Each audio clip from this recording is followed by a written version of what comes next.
नमस्ते दोस्तों। तो दोस्तों आप लोग देख रहे हैं Sunil turn eight YouTube channel. तो दोस्तों फिर से एक नए वीडियो में आप लोगों को स्वागत करता हूँ।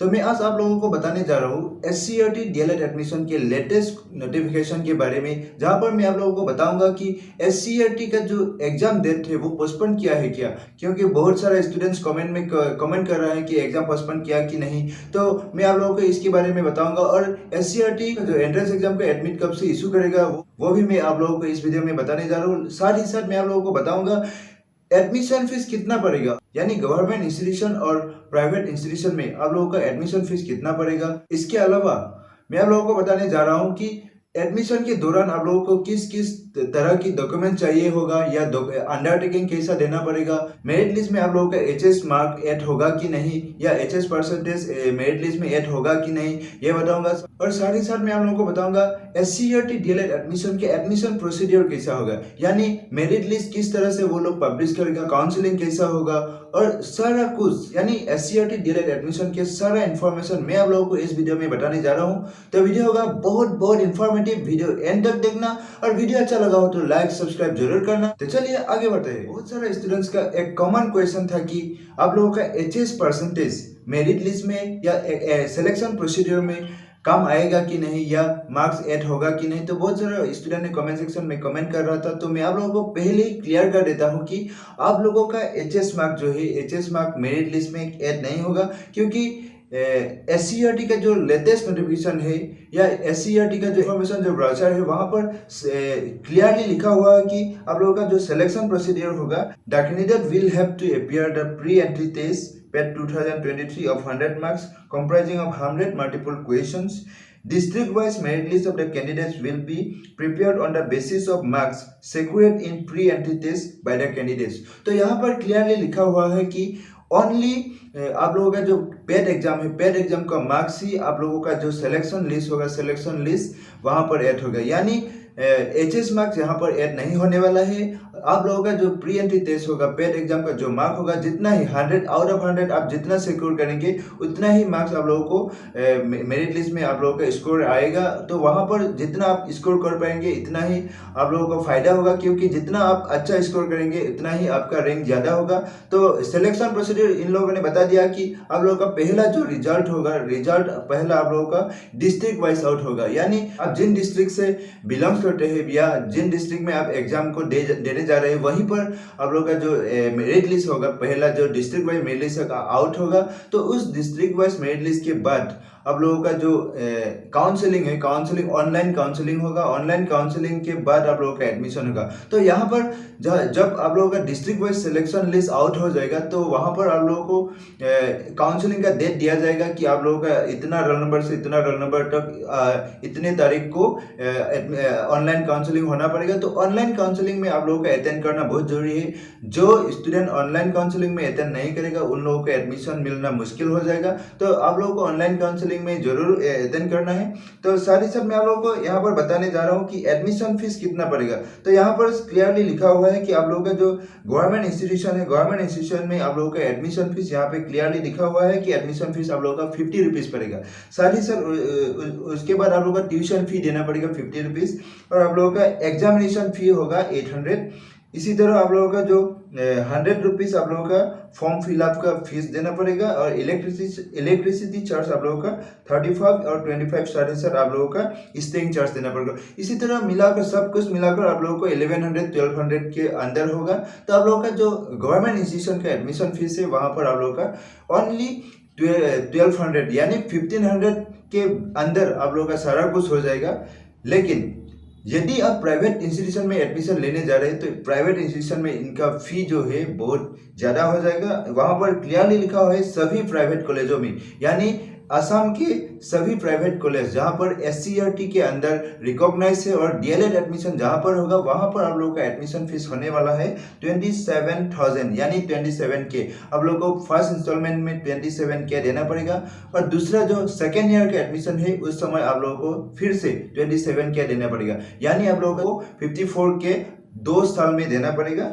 तो इसी तरह यहाँ पर कौन सा डिस्ट्रिक्ट में कौन सा इंस्टीट्यूशन है, यहाँ पर क्लियरली इंफॉर्मेशन ब्राउचर में अभी SCERT नोटिफिकेशन आउट किया है कि यहाँ पर बरपेटा में दैट बरपेटा हाउली है, बरपेटा डिस्ट्रिक्ट के अंदर बरपेटा हावली है, नॉर्मल स्कूल हावली, और इसी तरह BTC Cheringa, BTC Howly, Bajali teachers training college वो वाला प्राइवेट होने वाला है, और Ataur Rahman college of education ये प्राइवेट है। उसके बाद बरपेटा बीटी कॉलेज ये भी प्राइवेट है। और बंगाईगांव डिस्ट्रिक्ट में डाइट बंगाईगांव होगा और नॉर्मल स्कूल बंगाईगांव, ये दोनों ही गवर्नमेंट इंस्टीट्यूशन है। यानी बंगाईगांव में कोई भी प्राइवेट इंस्टीट्यूशन नहीं है। वहाँ पर कछार डिस्ट्रिक्ट में आप लोगों का डाइट कछार होगा जो उधारबन में स्थित है, और साथ ही साथ नॉर्मल स्कूल सिलचर, यानी सिलचर में भी आप लोगों का प्राइवेट इंस्टीट्यूशन नहीं है। यहाँ पर क्लियरली लिखा हुआ है। दरंग डिस्ट्रिक्ट के अंदर डाइट दरंग होगा जो दलगांव में स्थित है। साथ ही साथ बीटीसी दलगांव वो भी गवर्नमेंट होने वाला है। यानी दरंग डिस्ट्रिक्ट में भी 2 इंस्टीट्यूशन है और वो भी गवर्नमेंट इंस्टीट्यूशन है, या वहाँ पर भी प्राइवेट इंस्टीट्यूशन नहीं है। साथ ही साथ धेमाजी में डाइट धेमाजी होगा। धुबरी डिस्ट्रिक्ट में 2 डीएलएड सेंटर है, डाइट धुबरी जो गलबगंज में स्थित है, साथ ही साथ बीटीसी गलबगंज, ये 2 इंस्टीट्यूशन धुबरी में है। साथ ही साथ डिब्रूगढ़ डिस्ट्रिक्ट में डाइट डिब्रूगढ़ जो साबुआ में स्थित है और बीटीसी साबुआ, ये 2 इंस्टीट्यूशन है डिब्रूगढ़ में। और डिमा हसाओ में डाइट डिमा हसाओ हाफलंग, ये एक ही इंस्टीट्यूशन है डिमा हसाओ में। ग्वालपारा में डाइट ग्वालपारा जो दुधनई में स्थित है, और बीटीसी दुधनई, ये दोनों इंस्टीट्यूशन गवर्नमेंट का है। और गोलाघाट डिस्ट्रिक्ट में डाइट गोलाघाट देरगांव में स्थित है, बीटीसी जो देरगांव में स्थित है। साथ ही साथ हाइलाकंडी में डाइट हाइलाकंडी, बीटीसी हाइलाकंडी, और साथ ही साथ doctor Shashibhushan institution of education, तो ये वाला प्राइवेट इंस्टीट्यूशन है। वहाँ पर इंटेक 100 होगा।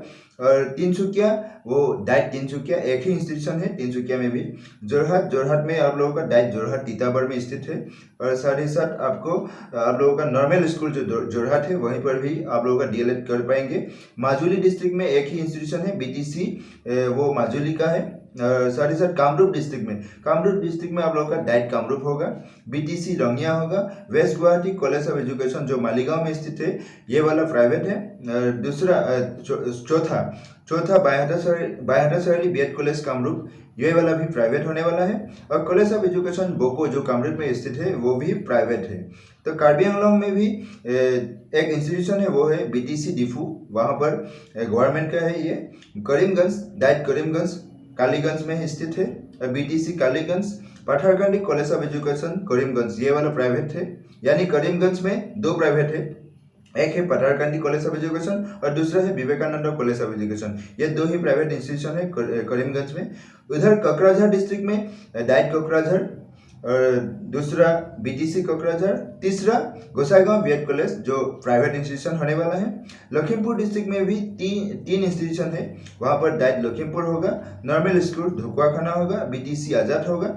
और मोरीगांव डिस्ट्रिक्ट में डाइट मोरीगांव, और एक प्राइवेट इंस्टीट्यूशन है कॉलेज ऑफ एजुकेशन मोरीगांव, वहाँ पर भी इंटेक 100 होने वाला है। और इधर नौगढ़ डिस्ट्रिक्ट में बहुत ज़्यादा इंस्टीट्यूशन है। नौगढ़ डिस्ट्रिक्ट में पहला होगा डाइट नौगांव जो सामग्री में स्थित है, CTE नौगांव, वे भी गवर्नमेंट का है। नॉर्मल स्कूल नौगांव, बीटीसी राहा।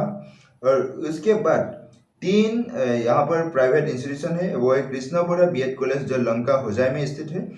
दूसरा प्राइवेट कॉलेज है हम एक रूरल कॉलेज ऑफ एजुकेशन जो नौगांव डिस्ट्रिक्ट में स्थित है, नौगांव टाउन के अंदर में ही वो स्थित है। तीसरा जो प्राइवेट कॉलेज है वो है कोलियाबर कॉलेज ऑफ एजुकेशन जो कोलियाबर में स्थित है। तो इधर नलबाड़ी में हम देखने जाएंगे तो नलबाड़ी में डाइट नलबाड़ी गरिया में स्थित है, BTC Nalbari. SDP college of teacher education वो भी टीहू में स्थित है, ये वाला प्राइवेट है नलबाड़ी डिस्ट्रिक्ट में। इधर शिवसागर डिस्ट्रिक्ट में DIET Sivasagar, BTC Sonari, BTC Jaysagar, ये तीनों गवर्नमेंट इंस्टीट्यूशन है वहाँ पर। सोनीतपुर डिस्ट्रिक्ट में आप लोगों का 4 इंस्टीट्यूशन है, वो 4 में से एक प्राइवेट है। डाइट सोनीतपुर ये वाला आप लोगों का गवर्नमेंट इंस्टीट्यूशन होने वाला। CTE तेजपुर, नॉर्मल स्कूल सुतिया और विश्वनाथ कॉलेज ऑफ एजुकेशन ये वाला आप लोगों का प्राइवेट होने वाला है। और जितना भी प्राइवेट इंस्टीट्यूशन है वहीं पर आप लोगों का इंटेक होगा 100। तो टोटल जो गवर्नमेंट या प्राइवेट सभी को मिलाकर आप लोगों का इंटेक होने वाला है 4200, यानी 4200 आप लोगों का इंटेक सीट कैपेसिटी है ऑल असम में। तो 4200 के अंदर आप लोगों का एडमिशन होगा, 4200 स्टूडेंट एडमिशन ले पाएंगे इस साल।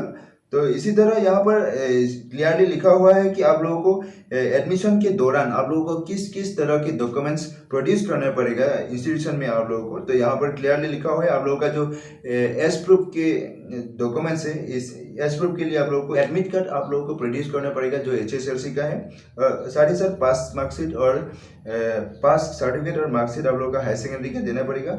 सर्टिफिकेट ऑफ कास्ट यानी आप लोगों का जो कास्ट सर्टिफिकेट है, SC होगा तो SC का सर्टिफिकेट, ST होगा तो ST सर्टिफिकेट आप लोगों को प्रोड्यूस करना पड़ेगा। और चौथा डॉक्यूमेंट्स देना पड़ेगा आप लोगों को documents of proof he is the permanent resident of Assam, यानी आप लोगों को आप लोग असम का ही है या असम का रेसिडेंट है, इस प्रूफ के लिए आप लोगों को PRC या डोमिशियल डॉक्यूमेंट्स आप लोगों को देना पड़ेगा। तो मैं आप लोगों को रिक्वेस्ट करता हूँ कि जिन विद्यार्थियों का PRC या डोमिशियल नहीं है आप लोग कृपया करें, अभी समय है आप लोगों को ऑनलाइन अप्लाई कर सकते हैं। आप लोग ऑनलाइन अप्लाई करके आप लोगों को एजुकेशन पर्पज के लिए आप लोग PRC का अप्लाई कर सकते हैं। तो एडमिशन होने तक आप लोगों का PRC आ जाएगा। तो साथ ही साथ जो PWD कैंडिडेट होगा, PWD कैंडिडेट के लिए PWD सर्टिफिकेट प्रोड्यूस करना जरूरी है। लास्ट में आप लोगों को एक अंडरटेकिंग देना पड़ेगा, जिस इंस्टीट्यूशन में आप लोगों का एडमिशन होगा वहीं पर आप लोगों को एक अंडरटेकिंग देना पड़ेगा। ये अंडरटेकिंग आप लोगों का रिटन फॉर्म में भी हो सकता है या आप लोग कंप्यूटर में प्रिंट कर सकते हैं वो।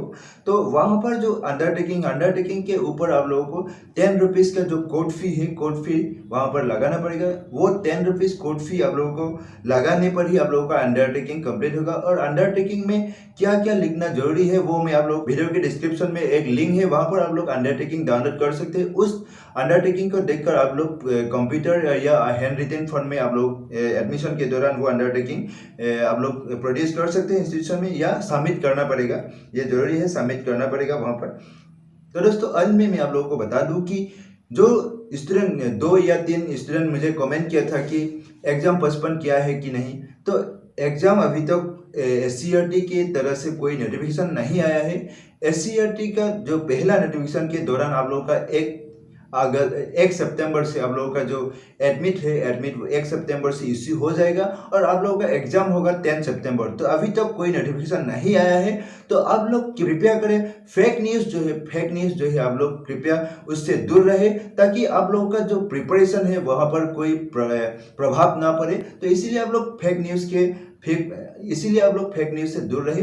तो आप लोग प्रिपेयर करते रहिए।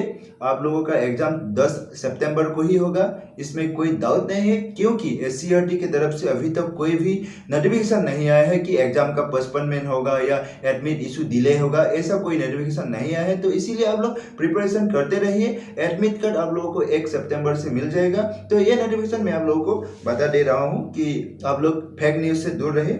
तो दोस्तों ये था SCERT DLED एडमिशन के बारे में। तो ये वीडियो कैसा लगा आप कमेंट सेक्शन में जरूर बताइएगा। वीडियो अच्छा लगा हो तो लाइक शेयर सब्सक्राइब जरूर करना। धन्यवाद।